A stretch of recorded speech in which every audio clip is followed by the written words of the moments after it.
Bem, pessoal, vamos de BTC no fim de tarde desse domingo 3 de maio. Agora em Miami são 19 horas e 42 minutos no Brasil, 8 e 42 da noite. Gente, vocês já olharam para esse gráfico do Bitcoin aqui no mensal? Gente, isso aqui tá um absurdo. Um absurdo para dizer o mínimo. Esse corpo real comprador no mensal que o Bitcoin tá alimentando, desenhando, depois de uma sequência inacreditável de 6 corpos reais vendedores sucessivos no mensal. Bitcoin agora está desenhando um belo corpo real comprador.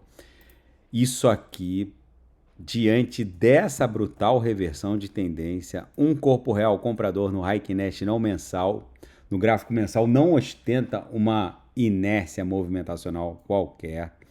Se isso aqui ganhar uma extensão de mais de um quadrante, qual é a característica de um Morobuzu, que são esses candles com corpos reais um pouco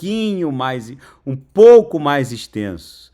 Olha aqui, um corpo real um pouco mais extenso tem uma característica única. Ele sempre traz os irmãozinhos.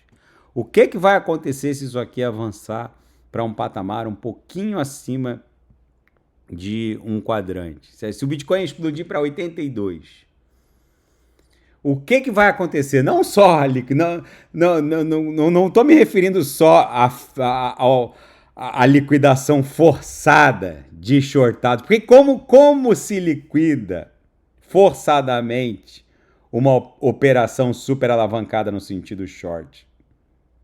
Recomprando, agredindo o book no sentido comprador. Só se fecha uma operação shortada alavancada comprando a mercado com o colateral do shortado. Já vou falar disso. Tem mais de 2,1 bi de colateral que é nitroglicerina pura para ser usado na liquidação forçada desses minerais e nematóides shortados. E vão ser todos liquidados. Gente, isso aqui só vai parar. Agora eu vou falar para o pessoal do KKK e do hahaha. Isso aqui só vai descansar acima de 150 mil dólares. Eu vou repetir para o pessoal do KKK e do hahaha encherem aqui meu canal de KKK e hahaha. Isso aqui só vai parar acima de 150 mil dólares. Na minha leitura, vai deixar um pavio superior lá em 170. Aí depois vai dar uma acumuladinha, como deu aqui, ó. Travou na mediana. Aí sabe o que vai acontecer? Vai corrigir de 170 para 132, um monte de mineral, Zé Topinho, anelídeo, nematóide, vai vir aqui pro canal dizer que a tendência é de baixa. Dizer que a tendência é de baixa, de 170 para 132, Renato, tendência de baixa. E aí, o que vai acontecer? O Bitcoin só vai acumular e, de repente, vai explodir para 300, talvez 400 mil dólares. Gente, as pessoas estão subestimando o que está rolando. Deixa eu só diminuir um pouquinho o time frame, só para vocês entenderem o que eu estou falando. Agora eu vou botar aqui no gráfico... Vou pular para o gráfico semanal aqui do Bitcoin. Deixa eu botar o 4 horas, só para vocês entenderem que isso aqui tá com cara, jeito e cheiro de se transformar num belíssimo W que vai levar o Bitcoin de volta para 100 mil dólares. Agora, gente, se vocês pontificarem essa fenomenologia gráfica, olha só, sobreponham essa fenomenologia gráfica que está rolando no gráfico mensal com o corpo real comprador depois de 6 corpos reais vendedores, com o que está acontecendo com esse subsídio global de combustíveis mundo afora. O FMI fez um alerta brutal agora, dando conta de que toda essa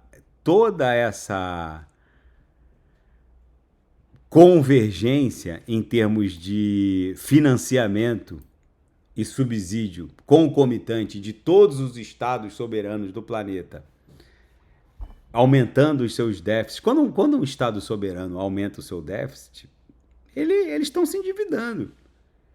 Dívida é riqueza impressa por estados soberanos. É aumento arbitrário da base monetária global. É criação de riqueza estatal do nada. Por isso que os minerais, nematóides e anelídeos não sabem por que a Nasdaq está indo para máximas históricas.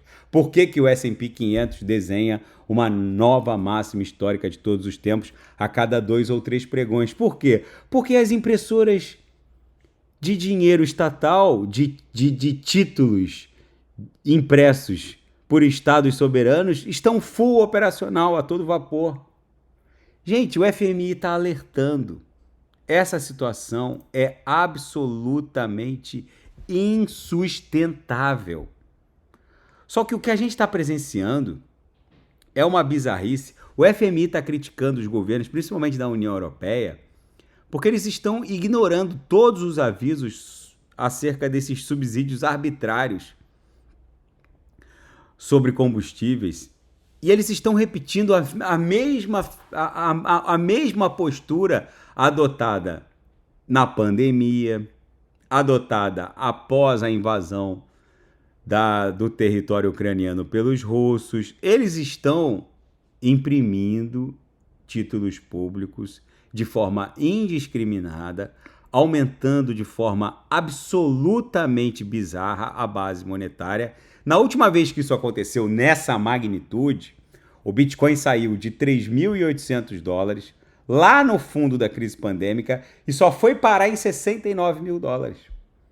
Mas o ponto crítico que poucos analistas estão avaliando ou calculando é que a magnitude do que está acontecendo agora é igual ou maior do que aquilo que rolou no evento pandêmico. Gente, o FMI ele identificou pelo menos 40 países que recrudesceram absurdamente os seus déficits. França está renunciando aos impostos. Gente, quando a França, que deve mais de 130% do próprio PIB, quando a França renuncia aos impostos sobre combustíveis para manter o preço do combustível lá na bomba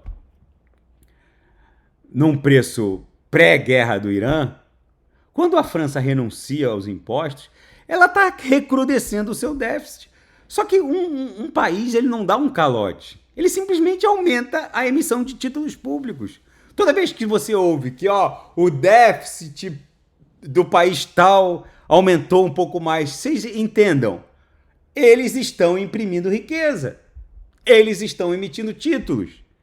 Só que isso vira dinheiro real circulando na economia, gente. Qualquer um que chegue com um título do Tesouro Nacional, uma NTN, uma letra do Tesouro Nacional num banco, saca dinheiro na hora, aquilo é colateral. Só que isso vai se espraiando, isso tem um efeito exponenciado na expansão da base monetária, que não é passível mais de ser... essa camisa de força não pode mais ser contida, para dizer o mínimo. A última vez que o mundo presenciou uma convergência global nesse nível de expansão da base monetária, o Bitcoin saiu de 3.780 e foi parar em 69 mil. E o que os anelídeos e nematóides estão fazendo? Vendendo a Vax e Solana. Com uma certeza bíblica de que vai cair. E, na verdade, é mais fácil eles comprarem Solana a 1.500 do que conseguirem comprar Solana abaixo de 80. Gente, o que está sendo desenvolvido agora é diferente de tudo que já aconteceu lá atrás. Porque hoje existe uma infraestrutura institucional madura. Hoje existem ETFs de BTC. Hoje existe uma MicroStrategy, né, que já foi chamada de... Já teve o nome de MicroStrategy, só que cresceu tanto que não é mais micro, né? Teve que mudar o nome para Strategy, de tão grande que ela ficou. Não pode ser considerado mais MicroStrategy. Já tem uma Strategy que compra pelo menos 3 vezes a quantidade de BTCs que são mineradas todos os dias. Não existia um Bukele de El Salvador criando um fundo soberano de BTC. O fundo soberano da Arábia Saudita também acumula hoje BTC. O fundo soberano norueguês acumula BTC. De Luxemburgo acumula BTC. Não existia uma Bitmine que criou tesouro corporativo de ETH.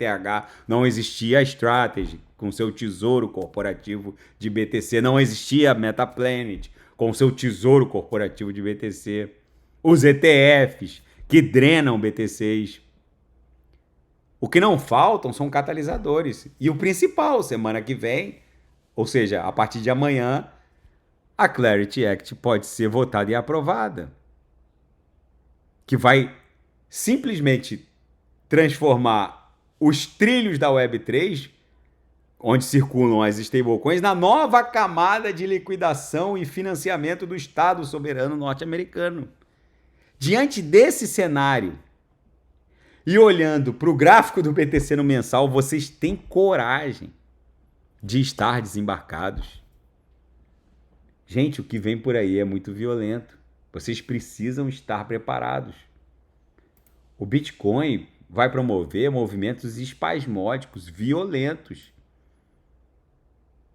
E os dados, eles sugerem isso, que o Bitcoin vai romper 80 mil. Não só, olha aqui a outra notícia, os dados, não só nos mercados de futuros, onde há mais de 2,1 bi de dólares em colateral dos shortados, esse colateral será usado para o fechamento a mercado dessas posições shortadas, agredindo o book no sentido comprador. Não é só isso.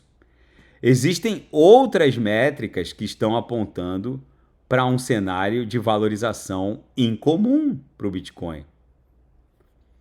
Um outro dado, vou resumir essa reportagem, né? Um outro dado muito interessante é a magnitude e a velocidade com que a mesa OTC, né, over the counter, né, que é onde as grandes compras institucionais e transações são ultimadas, né, que acontecem fora das exchanges, sem agredir o book, né? É ali onde ocorre com discrição operações gigantescas.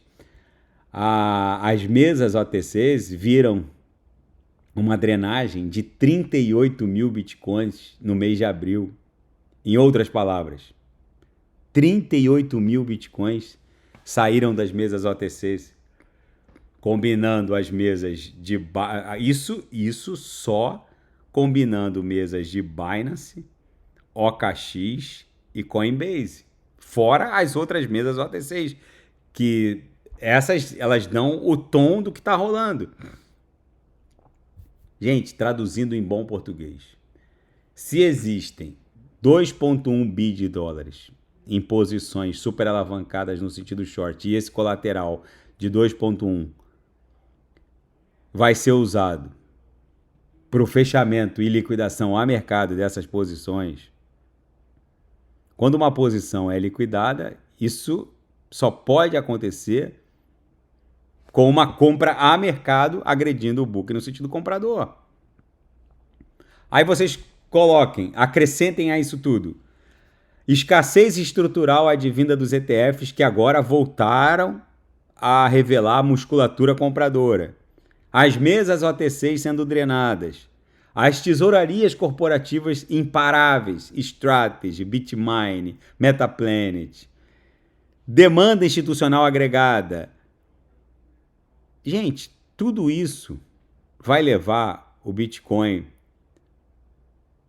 para o início daquela tração parabólica a qual eu venho me reportando diuturnamente, que muitos minerais acham que o Bitcoin ainda estaria num rally de alívio. Gente, é muito mais fácil o Bitcoin explodir para 170, formar um pullback e depois explodir para o estresse da aresta superior dessa grade de regressão logarítmica lá em 350, do que ele testar eventualmente algo abaixo de 74, que foi esse topo aqui, ó, pré-eleição do Donald Trump, que já ficou para trás.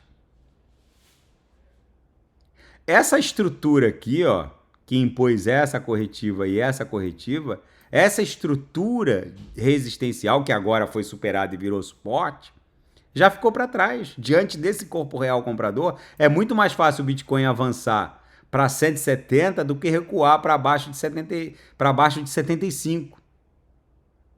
Escutem o que eu tô falando. Quem não sabe o que comprar é só clicar no link abaixo.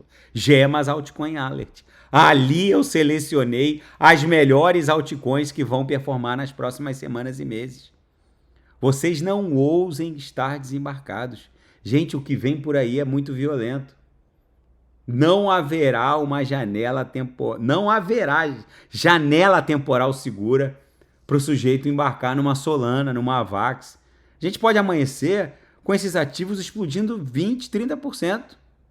E aí, meus amigos, o sujeito vai tentar, vou esperar dar uma recuada. Aí no outro dia sobe 17, no outro dia cai 9, para no outro dia subir 30. E aí? Vai entrar onde? Vai entrar como? Não entra. Simplesmente não entra. Mas Renato, a TRX há 3 dias atrás estava 0,31. Tudo bem, hoje bateu 0,34. Agora está 0,338. Subiu quase 10% em 2, 3 dias. TRX se move assim, ó. Vai subindo 2,5 a cada dia. Quando você vê, em 3, 4 dias, já subiu mais de 10%. Gente, vocês precisam entender que não é todo dia que a gente tem o privilégio de presenciar uma revolução desse nível. A nova camada de financiamento do Estado soberano norte-americano vai se desdobrar nos trilhos da Web3 via stablecoins.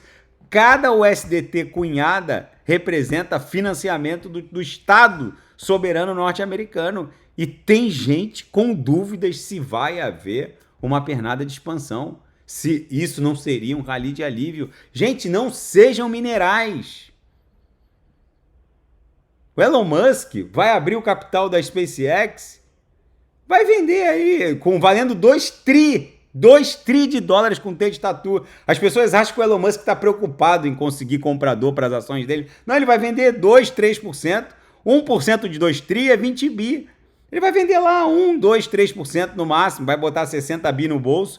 O resto ele vai entregar como colateral para o JP Morgan, porque no dia seguinte ele vai amanhecer com 1,8 tri de ações da XP lá dele, americana lá, em ações lá depositadas na corretora dele, em ações da SpaceX. O saldo do Elon Musk no dia seguinte à abertura de capital da SpaceX vai estar lá 1,8 tri de dólares em ações da SpaceX. Ele vai abrir o app da XP dele nos Estados Unidos, vai estar isso. Ele não precisa vender para ninguém, ele precisa entregar um ativo cotado no mercado aberto e entregar como colateral para o JP Morgan. Mas Renato, o JP Morgan não tem 700 bi ou 1 tri para dar para o Elon Musk. Mas o JP Morgan, se ele tiver um colateral aceito por lei, ele pode criar contabilmente 700 bi ou 1,2 tri e creditar na conta do Elon Musk. Isso é expansão do M2 via expansão do crédito. Só que esse dinheiro é real. É criado contabilmente pelo JP Morgan, sim, porque de um lado ele lançou o colateral, de outro ele creditou no tomador do crédito. Só que o Elon Musk vai pegar essa grana pagar os colaboradores, os fornecedores de bens e serviços e insumos para sua operação de foguetinho para o espaço. Só que esse dinheiro entra na conta de quem fornecer bens e serviços para a SpaceX. Esse que recebe vai lá fazer uma viagem para Maldivas, vai lá comprar um iate, vai lá comprar BTC e Solana. Esse dinheiro entra na economia real. É isso que os minerais não entendem. Eles não conseguem, a maioria desses anelídeos que estão vendendo, eles não conseguem entender que estados soberanos, quando eles ligam a impressora de riqueza, isso se espraia, isso produz ecos em todos os setores. É inevitável que a taxa básica de juros caia, porque agora a galera peso pesado chegou para criar dinheiro de forma bizarra, do nada e pesadamente. Os pesos pesados chegaram. Então, a festa agora que a festa vai ficar interessante. E é agora que os anelídeos e minerais estão vendendo, estão entregando as suas Solanas, as suas AVAX. É agora que o negócio vai arrancar para 1.500 por uma Solana. É agora que a festa vai ficar interessante. Escutem o que eu estou falando. Os estados soberanos ligaram a impressora de papel higiênico. O Elon Musk, a Dario Amodei lá da Anthropic, que vai abrir o capital da Anthropic valendo já quase $1 tri, o Sam Altman lá da OpenAI, que vai abrir o capital da OpenAI valendo também $1 tri, eles só estão surfando a festa prostituída que os estados soberanos startaram. É isso que os anelídeos não entendem. Tá bom, pessoal? Se nada fugir do script, eu volto amanhã para analisar o próprio Bitcoin. Fiquem com Deus e quem quiser sugerir alguma análise, é só colocar nas mensagens abaixo. Grande abraço, até amanhã, fiquem com Deus.